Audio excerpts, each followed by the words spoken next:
আসসালামু আলাইকুম। স্বাভাবিকভাবে কৃষিকাজ এবং খামারের কাজের চাপে আমাদের কোথাও তেমন একটা যাওয়া হয় না। তবে বাংলাদেশের বড় বড় যে দুইটা বইমেলা হয় এখানে আমাদের প্রতি বছরই যাওয়া হয়। আলহামদুলিল্লাহ এবছরও যে দুইটা বইমেলা হয়েছে সেখানে আমরা উপস্থিত ছিলাম এবং আজকে আমরা শেষবারের মতো সেখানে যাচ্ছি। যেহেতু আমরা আগের দিন বলেছিলাম যে ঢাকা বিশ্ববিদ্যালয়ের কেন্দ্রীয় জামে মসজিদে আমরা জুমার নামাজ আদায় করে তারপর ওখান থেকে আমরা বইমেলার দিকে যাত্রা করবো ইনশাআল্লাহ। সেভাবেই আমরা সময় নির্ধারণ করে বাড়ি থেকে রওনা দিয়েছি এবং আমাদের যাত্রা এখন ঢাকা বিশ্ববিদ্যালয়ের কেন্দ্রীয় জামে মসজিদ। এমনিতেই বাড়ি থেকে ঢাকা পর্যন্ত যেতে আমাদের তেমন একটা সময় লাগে না, এই জন্য আমরা নির্দিষ্ট টাইমে বের হয়েছি। আমাদের 1 ঘন্টা 20 মিনিটের মতো লাগবে, এর মধ্যেই আমরা পৌঁছে যাব। রাস্তায় তেমন একটা জ্যামও আমাদের হয় না, যেহেতু আমাদের এই অঞ্চলের রাস্তাগুলি খুবই ভালো। তো যাই হোক, আমরা সময় মতো পৌঁছে যাওয়ার পর সালাত আদায় করেছি। সালাত আদায় করার পর এখানে অনেকক্ষণ পর্যন্ত আমরা বসেছিলাম, সময় কাটিয়েছি। এরপর আমরা সবাই মিলে রওনা দিয়েছি বইমেলার উদ্দেশ্যে। অনেকে আমাদেরকে জিজ্ঞেস করেছিলেন যে ভাই আপনাদের কোনো স্টল বইমেলাতে আছে কিনা। এটা আমি আপনাদেরকে আগেও বলেছি, আমরা যখন ইসলামিক বইমেলাগুলিতে গিয়েছি তখনও বলেছি আসলে আমরা অনলাইনে বিজনেস করি বইয়ের। আমাদের যে শপওয়ে পেজ রয়েছে অনেকেই জানেন, আমি মেনশন করে দিয়েছি আমাদের যে টাইটেল রয়েছে ওখানে।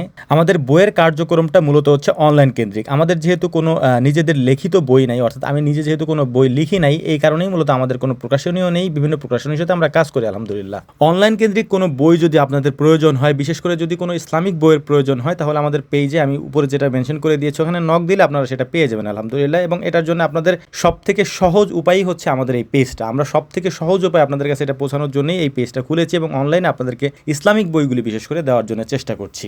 অনেকেই বলেন যে ভাই এত কিছু করে সময় কখন পান। আসলে সময় বের করে নিতে হয়, বা আমাদের সময় আমরা বের করে নেই, কারণ দুনিয়াবি কাজের জন্য অনেক বেশি সময় ব্যয় করা হয়।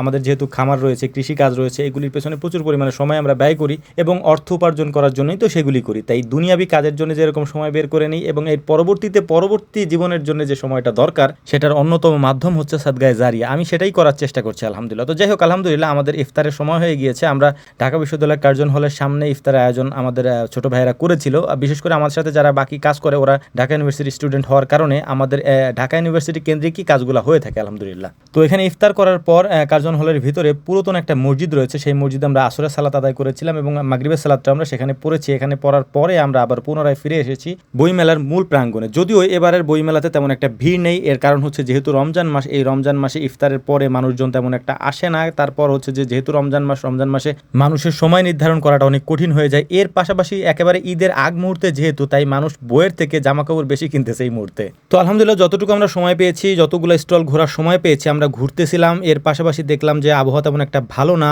আমরা যে যতগুলো স্টলে গিয়েছি সব জায়গা থেকে আমরা উপহার হিসেবে অনেকগুলো করে বই পেয়েছি। বই আসলে আমাকে অনেক আনন্দিত করে এবং বইগুলো আমি সংগ্রহ করে রাখি এবং পড়াশোনা করার চেষ্টা করি যখন সময় পাই। এবং প্রত্যেকটি স্টল থেকে আমরা বই পেয়েছি এত পরিমাণে, যেটা আসলে লাস্টের দিকে দেখলে বুঝতে পারবেন যে আমি আসলে উঠাই নিয়ে আসতে পারতেছিলাম না বাড়িতে।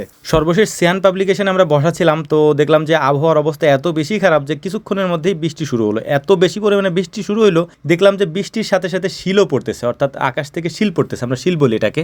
এর পাশাপাশি শুরু হইলো ঝড়। অনেকক্ষণ অপেক্ষা করার পর ঝড় যখন একটু থেমেছিল তখন দেখলাম সবগুলো স্টল একেবারে উলটপালট হয়ে গেছে। তো যাই হোক, সবার থেকে বিদায় নিয়ে আমরা রওনা দিয়ে দিয়েছি বাড়ির উদ্দেশ্যে। তো এখন আমার হাতে যে বইগুলো দেখতে পাচ্ছেন, এই বইগুলো সবগুলোই হচ্ছে আমরা উপহার পেয়েছি। তো আলহামদুলিল্লাহ, এগুলি যেন পড়ার আল্লাহ তাআলা তৌফিক দান করেন। আসসালামু আলাইকুম রহমতুল্লাহ।